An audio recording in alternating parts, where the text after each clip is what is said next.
Everybody, it's me, Andrew. Get out into nature and tune in for yourself.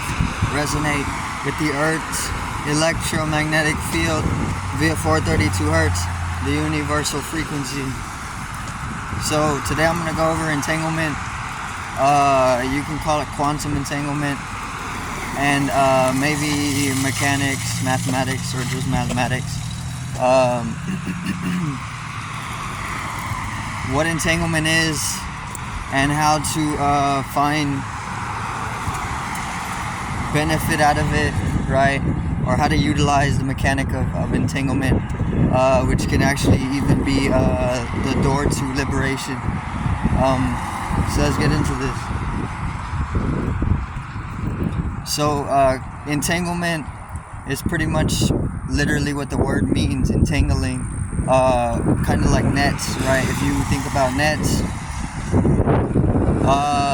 you can get entangled up in a network, right?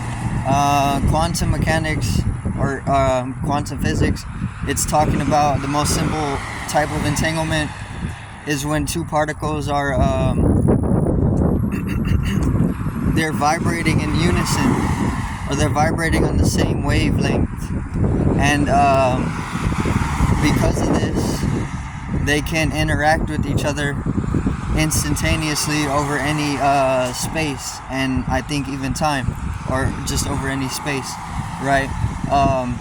So you can think about two people as particles, right? They also have their own wavelengths. The moment that you come into deep entanglement with another person, you stay fixated on each other, or you stay vibrating on the same wavelength, right? This is why you can find people utilizing telepathic abilities. They're able to telepathically communicate to any other person over any distance in the world, right? This is literally just like the phone. You can use the phone, your device, for the exact same thing, because your phone is quanta or quantic to a degree. It's not high powered though. The cell phone, it's only just a tool. But anything that the phone can do, we can do without it, right? Because the phone is just a manifestation of our ability to exteriorize it, is what we've done, and materialize it. A little hardware and software, right? But the entanglement, let's say you have there's various different degrees of entanglement, intensities of entanglement. So let's say you have sex with somebody, and or you have a lot of sex with somebody, and you just can't get away from that person afterward. It's like, because sex is a deep, it's an extreme degree of entanglement, because it's divine union, especially on the bodily level. So whenever you have sex with somebody, you're gonna be entangled with them, and then you can even go as far into it as marriages and whatnot, on an extremely deep level. But there's multiple degrees of entanglement. You can even just have a relationship with somebody, and it can only be a relationship of communication, right? Or maybe even just a relationship of eating with each other, or playing video games with each other over the network. All this creates entanglement with the person. It allows you to vibrate on the same wavelength, and act in unison with one another. This is where you get into synchronicity and types of things like this. Somebody will start speaking out the thoughts that you're thinking. This is just your unconscious, or you're unconscious of people picking up on your thought waves, right? And they're just talking out whatever you're thinking. Or let me see, what's another one? Once again, if you're conscious of it, you can utilize the ability to communicate with another person that you're entangled with over any distance, right? Because this is what the particles do. This is what they're saying that the particles are doing. And there's a lot more to it, but this is like the most practical example of what the law about it is that they act in absolute unison. They kind of marry each other over any distance, right? And this makes them one and the same particle, along with the wavelength. They're on the same wavelength.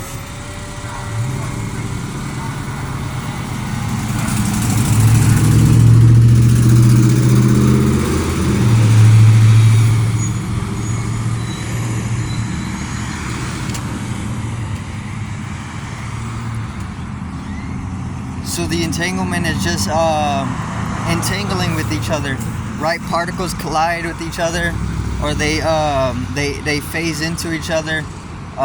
They merge into each other. They become one.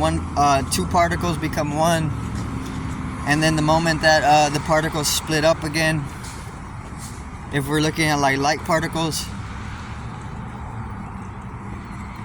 they interact in a whole different way prior to when they were able to intersect or merge into one particle throughout the wave field, the field of waves.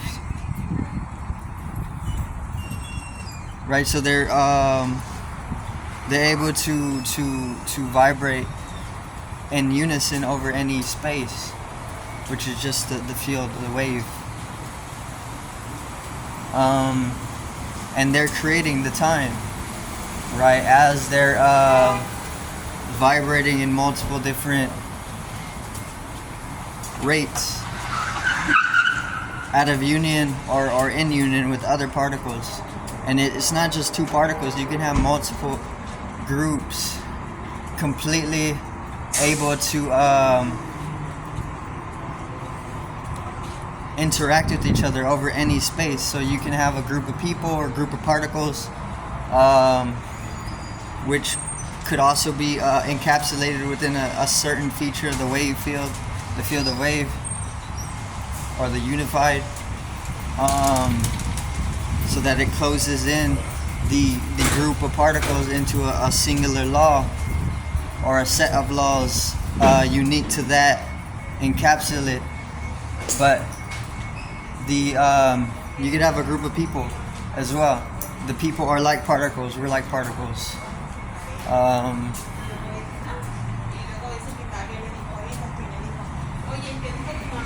The whole group can be entangled to a very, very deep degree, right? You can have people, let's say you have like people taking psychedelics together, or people just having orgies together, or people just communicating on a very intimate level.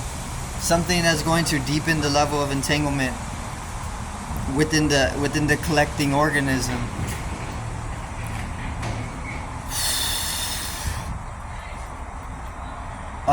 Then the group pretty much is going to be able to vibrate in unison over any space and distance, even though it breaks up as a group or as a collection, right? And then all sorts of branching start, or all sorts of seeds start to sprout from that system. But I do thank everybody for watching once again.